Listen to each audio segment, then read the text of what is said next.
Hi everyone, it's Anna. Today I would like to show you how to use our Montessori mat, and we will be looking at how to unroll it and how to roll it back up. Sometimes at Bonkies we use the floor mat for the larger pieces like more Pink Tower or the brown stairs or larger elements. And we also use the smaller mats for our table activities. Okay, let's begin.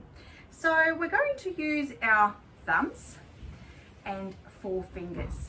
Okay, show me your thumbs. There they are.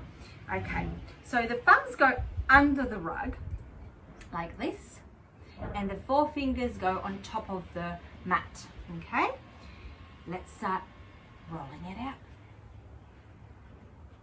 Make sure that your fingers, or your fingertips actually, stay always on the mat. So you're just moving it back and forth, back and forth, back and forth, like this.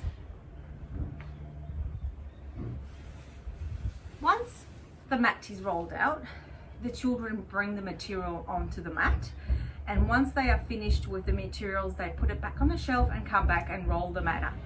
And the same principle applies to rolling it back up with your thumb and with your forefingers. So again, we're using the thumbs to go under and the fingertips to roll it back in. So again, some children like to pat and smooth it out. You're more than welcome to do that. It's up to you how you do it. But this is the way I show the children, with the thumb and with the fingertips. And once you have rolled the mat up, the children have to carry it back to the basket so the other children can actually access the mat, because there are limited mats within our area. And this is how we carry it back, using also 2 hands like this. All right, so this is how you roll and unroll our Montessori mats. Thank you for watching. See you tomorrow.